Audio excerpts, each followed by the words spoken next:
Après son lancement dans la matinée du 11 octobre 2023, les travaux du 43e congrès de l'Association internationale des maires francophones AIMF suivent toujours son chemin à Cotonou, du côté de la salle rouge du Palais des Congrès. La journée du 12 octobre a été marquée par les discours respectifs du maire de Cotonou, M. Luc Atroko, du secrétaire permanent de l'AIMF, M. Pierre Bailey, et l'ouverture officielle des travaux par le ministre de la Décentralisation et de la Gouvernance locale, Raphaël Akothéon. Les thèmes abordés ont été axés principalement sur la promotion des arts, de la culture et du patrimoine national comme vecteur de développement. Au programme avaient eu lieu des panels sur le vaudou dans l'art et les cultures urbaines en Afrique et dans le monde. Pour cette richesse culturelle qui est à conserver, il faudrait faire en sorte que ces cultures se perpétuent et les élus locaux ont le devoir de transmission aux générations futures. Dans un contexte mondial en constant changement et souvent instable, la concertation de la coopération entre les villes et les territoires sont plus que jamais nécessaires. C'est alors pourquoi ce congrès revêt une importance particulière, car il permettra de partager les bonnes pratiques, des expériences et les solutions concrètes mises en œuvre pour améliorer la qualité de vie des citoyens. Cette importance particulière amène le maire de la ville de Cotonou, Luc Atroko, à rappeler les différents panels que regroupe ce colloque dans les thématiques impactant particulièrement la vie des populations de nos collectivités territoriales. Le colloque de ce jour intéresse spécialement les acteurs municipaux à plus d'un titre. Premièrement, ce colloque scientifique regroupe 4 panels dont les thématiques impactent particulièrement la vie des populations de nos collectivités territoriales.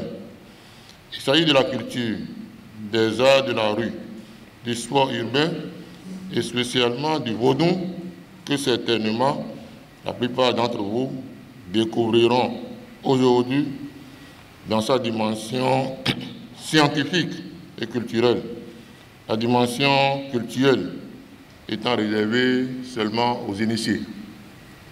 Deuxièmement, le colloque de ce jour mobilise autour des maires, leaders de l'action publique locale, des experts, des patriarches et des témoins privilégiés de chacune de ces thématiques, ce qui fait du croisement de leurs regards une source d'enrichissement de nos échanges. Enfin, le colloque de ce jour doit déboucher sur des recommandations pertinentes pouvant inspirer les politiques publiques et les décisions des instances locales et pourquoi pas nationales et internationales. Pierre Bailey, secrétaire permanent à IMF, trouve que le thème de ce colloque s'inscrit dans un contexte beaucoup plus large, plus global et qu'il serait impossible de le passer sous silence. Le thème de ce colloque s'inscrit dans un contexte beaucoup plus large, plus global et il m'est impossible de le passer sous silence. En effet, la rencontre de Cotonou intervient à un moment très particulier dans les relations internationales, celui d'une recomposition accélérée de l'échiquier international qui va de pair avec la volonté de laisser derrière nous, enfin, une perception et des attitudes vis-à-vis de l'Afrique qui ne sont plus acceptables. Avec un réseau composé aux 2/3 de villes africaines, avec l'histoire qu'elles portent en héritage, celle de la décolonisation, l'AIMF est bien sûr traversée par ces débats et par cet espoir d'un changement réel et définitif. Ces enjeux, et vous le savez tous ici, sont pour nous depuis des années un cheval de bataille. Que ce soit dans le fonctionnement de nos institutions ou dans la manière dont nous travaillons ensemble autour des projets portés par les villes, nous nous attachons chaque jour à construire une autre coopération, une autre manière de voir et de faire. En partant des demandes des villes pour construire notre programme d'action et non l'inverse, en donnant la priorité à l'expertise du Sud, en soutenant la coopération Sud-Sud et le dialogue sous-régional. Cette démarche qui est la nôtre a quelque chose de dire au monde. Et l'état d'esprit qui porte la coopération que nous construisons ici ont, il me semble, quelque chose à dire au monde. Nous devons en être fiers, de faire savoir et nous servir de cette base pour transformer les choses en activant tous les leviers à notre disposition. Les colloques de l'AIMF sont réputés être des instances de réflexion et d'échange entre les différentes parties prenantes du développement local afin de formuler des recommandations pouvant servir d'inspiration à l'action publique à la base, a affirmé Raphaël Akoteyon, ministre de la décentralisation et de la gouvernance locale. Le colloque de cette année se tient dans une situation particulière où les collectivités territoriales décentralisées sont appelées à jouer leur partition dans le renforcement du lien social et l'attachement au territoire des populations dans toute leur diversité. À cet effet, les arts et la culture apparaissent comme des réponses appropriées, d'où la nécessité pour nos villes d'inscrire cette thématique dans leurs agendas d'investissement.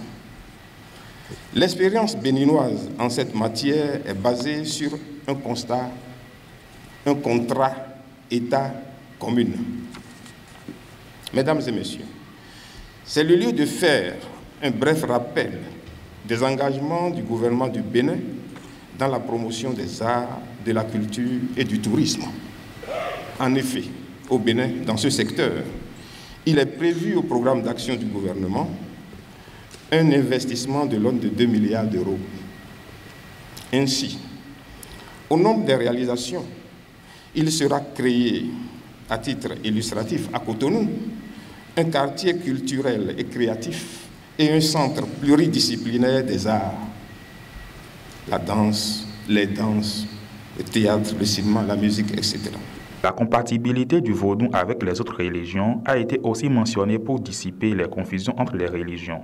M. Dodji Amosouvi, professeur titulaire des universités du CAMES, donne donc quelques enseignements sur la religion du vaudou.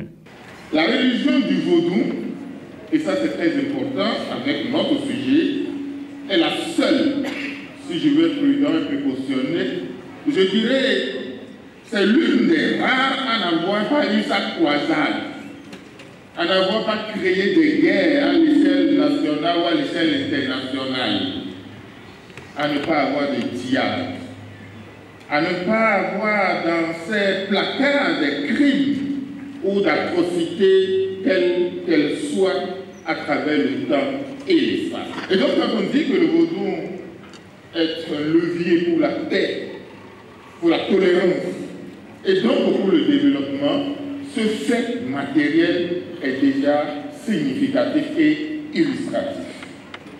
L'éthique du vaudou nourrit l'esprit de la paix, de l'amour et du développement. Il y a une éthique du vaudou, il y a un idéal humain du vaudou, qui est au service de la paix, qui nourrit la paix, qui accompagne la paix.